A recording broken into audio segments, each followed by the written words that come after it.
नमस्कार। Political pitch पर आप सभी लोगों का स्वागत है। जम्मू कश्मीर के पूर्व मुख्यमंत्री गुलाम नबी आजाद के बयानों से जम्मू और कश्मीर में सियासी तूफान मच गया है। दरअसल जम्मू और कश्मीर के पूर्व मुख्यमंत्री, कांग्रेस के पूर्व नेता और इस समय डेमोक्रेटिक प्रोग्रेसिव आजाद पार्टी के नेता गुलाम नबी आजाद ने कहा है कि राज्य के एक और पूर्व मुख्यमंत्री उमर अब्दुल्ला और फारूक अब्दुल्ला रात को अंधेरे में पीएम और गृह मंत्री से मिलते हैं।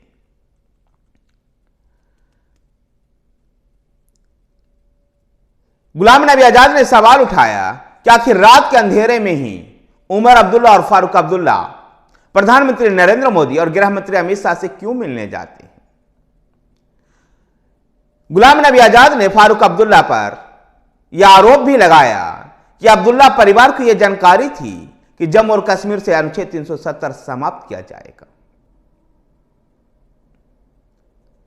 अगर उनको यह जानकारी नहीं थी तो यह कैसे हो सकता है कि 2 दिन पहले ही उमर अब्दुल्ला और फारूक अब्दुल्ला जम्मू और कश्मीर में 370 को बनाए रखने को लेकर के गृह मंत्री से मिलते हैं, प्रधानमंत्री से मिलते हैं दिल्ली में, और उसके 2 दिन बाद ही जम्मू और कश्मीर से अनुच्छेद 370 समाप्त कर दिया जाता है।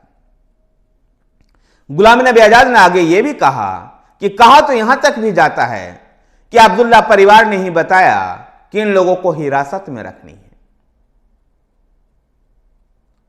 और हिरासत में रखने की लिस्ट भी उन्होंने दी। साथ ही उन्होंने यह भी बताया कि राज्य की जनता को, राज्य के लोगों को ऐसा आभास हो कि ये लोग 370 बनाए रखने के पक्षधर थे। 2014 में भी भारतीय जनता पार्टी के साथ मिलकर सरकार बनाने को लेकर के फारूक अब्दुल्ला पर आरोप लगाया गुलाम नबी आजाद ने। गुलाम नबी आजाद के इस सियासी बयान के बाद जम्मू और कश्मीर की राजनीति में हलचल मच गई है। दरअसल गुलाम नबी आजाद 2019 के लोकसभा चुनाव के बाद कांग्रेस के उन बागी नेताओं का नेतृत्व कर रहे थे जिन्होंने G23 ग्रुप 23 गठन किया था। कांग्रेस पार्टी ने गुलाम नबी आजाद को निकाल दिया। दरअसल इन G23 के नेताओं का ऐसा मानना था कि कांग्रेस पार्टी को नेहरू गांधी परिवार से अलग का अध्यक्ष चुनना होगा, अलग नेहरू गांधी परिवार से बाहर के नेताओं के नेतृत्व में कांग्रेस को आगे बढ़ाना होगा।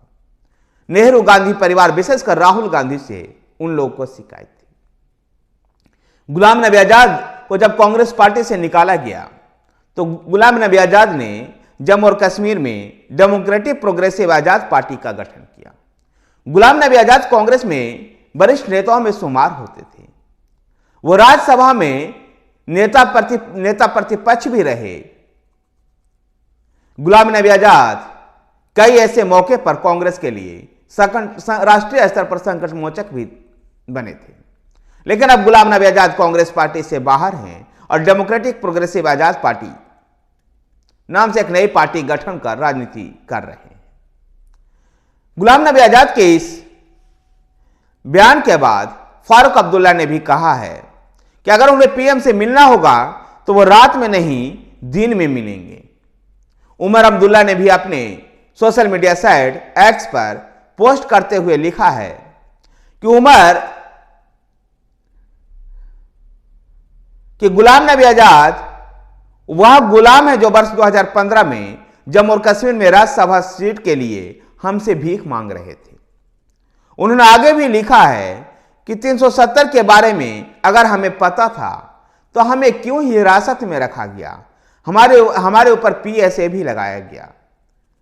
गुलाम नबी आजाद जबकि वो एकमात्र पूर्व मुख्यमंत्री थे जो अनुच्छेद 370 को निरस्त करने के बाद भी जेल से बाहर थे।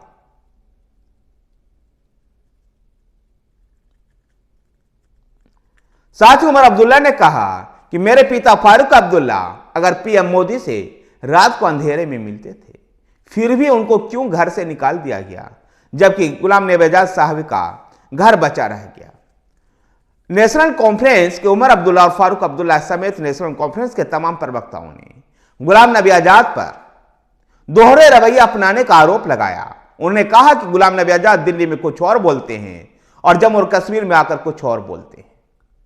ऐसे में उनके दोहरे मानसिकता का राज्य की जनता भाली भांति परिचायक हो चुकी है और गुलाम नबी आजाद जैसे नेताओं का जम्मू और कश्मीर की राजनीति में कोई रोल नहीं है। इसलिए उनकी बातों को कोई ज्यादा सीरियसली लेने की आवश्यकता नहीं है।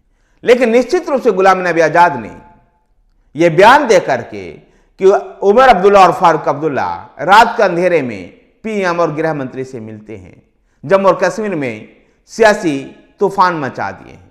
धन्यवाद साथियों, वीडियो को लाइक कीजिए, शेयर कीजिए, हमारे साथ बने रहने के लिए हमारे चैनल पॉलिटिकल पिच को सब्सक्राइब कीजिए। धन्यवाद।